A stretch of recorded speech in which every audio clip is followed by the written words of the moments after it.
À peu près un tiers de l'Institut de Duves travaille dans le domaine du cancer. Il y a deux axes de recherche que nous poursuivons. D'abord, les mécanismes de transformation des cellules normales en cellules cancéreuses. Et ça permet souvent de développer de nouveaux médicaments. Et nous nous adressons surtout à des cancers du sang, comme des leucémies. Le deuxième axe de recherche, c'est l'immunothérapie du cancer, donc utiliser notre système immunitaire pour détruire des cellules cancéreuses. Plusieurs équipes dans l'Institut travaillent dans le domaine du cancer. Certaines d'entre elles étudient les causes génétiques des cancers des cellules du sang, comme les leucémies et les lymphomes. Nous, on s'intéresse principalement aux leucémies et aussi à certains cas assez précis de tumeurs qui touchent des jeunes enfants. Au départ, on étudiait des processus plutôt fondamentaux qui touchent à la prolifération des cellules, des choses comme ça. Et puis on s'est rendu compte que ça pouvait avoir un impact non négligeable et assez concret pour le traitement de certains patients. Et donc on a développé un réseau de collaboration avec des cliniciens, notamment à Saint-Luc. Et ça permet de collecter des échantillons de patients qu'on analyse ensuite au laboratoire.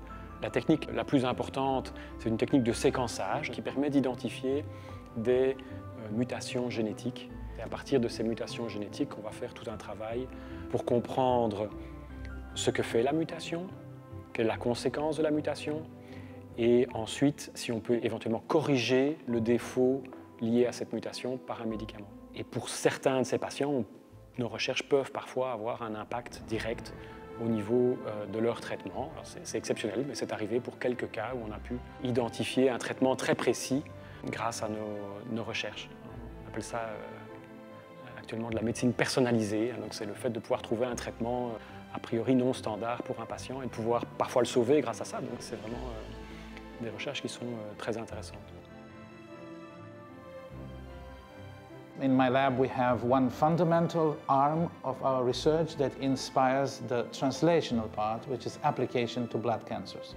Through our fundamental work in the laboratory, we have identified mutations in a kinase called JAK2 and in a receptor called thrombopoietin receptor. And those mutations are responsible for the vast majority of a group of blood cancers called myeloproliferative neoplasms. We are studying the fundamental aspects of the biochemical function of these proteins, but also the impact in vivo on the disease. So these blood cancers, the myeloproliferative neoplasms, are quite prevalent. They can arrive at 1 in 1,000 prevalence with the aging population. And so this discoveries led to new diagnostic tools, to better stratification of patients, and also to at least one molecule that is now accepted in the clinic, used, approved by the FDA, a JAK2 inhibitor, which then is not only used in these diseases, but now is applied also in other related diseases with quite some success. L'immunothérapie du cancer emploie plusieurs équipes de l'Institut, dont celle financée par l'Institut Ludwig. Ce que nous faisons dans le domaine de l'immunothérapie du cancer découle directement de découvertes effectuées ici par le professeur Thierry Beaune. Il a montré que lorsque des globules blancs, ici un lymphocyte, sont au contact de cellules cancéreuses, vous pouvez avoir, après une demi-heure environ, une destruction, une mort de la cellule cancéreuse. Ce que Thierry Beaune a montré, c'est que ce qui est reconnu lors de ce contact entre un lymphocyte, un globule blanc et une cellule cancéreuse, ce qui est reconnu ne se trouve pas sur les cellules normales. Il y a donc là moyen d'avoir une destruction des cellules cancéreuses sans toucher aux cellules normales de l'organisme. Et c'est toute la base de l'immunothérapie du cancer qui est appliquée aujourd'hui en clinique. Plusieurs traitements d'immunothérapie commencent à être proposés à des patients cancéreux. Pour certains patients, les résultats sont spectaculaires, mais beaucoup de progrès sont encore possibles. Ces nouveaux traitements d'immunothérapie donnent de très bons résultats, mais pas chez tous les patients. Il y a entre la moitié et les 2 tiers des patients qui ne répondent pas. Et les recherches d'aujourd'hui visent vraiment à essayer de comprendre pourquoi ces patients ne répondent pas. Alors on s'est rendu compte ici à l'Institut que dans beaucoup de cas, les cellules cancéreuses trouvent le moyen de paralyser le système immunitaire, de paralyser ces fameux lymphocytes T tueurs qui viennent à l'endroit où se trouve la tumeur pour les tuer.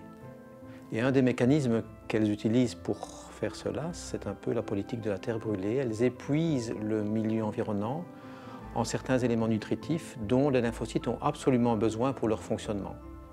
Et de cette manière, elles résistent au rejet immunitaire et c'est une explication pour laquelle ils ne répondent pas au traitement. Alors ce qui est intéressant, c'est qu'on peut bloquer ce mécanisme avec des nouveaux médicaments. Et nous sommes en train de développer avec une société de biotechnologie spin-off que j'ai eu la chance de créer il y a quelques années, nous sommes en train de développer des nouveaux médicaments qui ont justement pour but de bloquer ce mécanisme, de déjouer cette résistance que les cellules cancéreuses utilisent pour résister à l'immunothérapie. Et c'est vraiment un très bel exemple de la manière dont la recherche fondamentale peut faire des découvertes qui, assez rapidement, en quelques années, peuvent mener à des applications cliniques, puisque les premiers médicaments qui ont été développés sont en train de rentrer en essai clinique, donc à être testés chez les patients cancéreux ces jours-ci.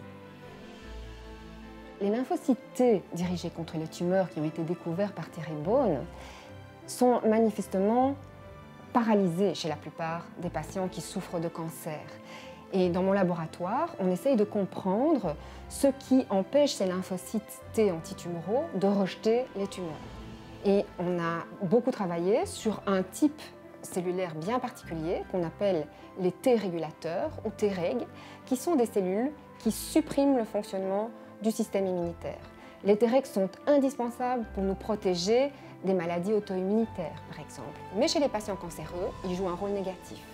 Alors on a compris en partie comment ces cellules fonctionnent et on a pu développer une approche pour bloquer le fonctionnement des Treg. Cette approche pourrait en fait représenter un outil thérapeutique, un médicament dans le futur. On a pu le tester chez la souris avec des résultats encourageants et on pourra peut-être le tester chez l'homme vers la fin de l'année 2017 grâce à une collaboration avec une compagnie de biotechnologie qui nous aide à développer cet outil thérapeutique pour en faire un médicament.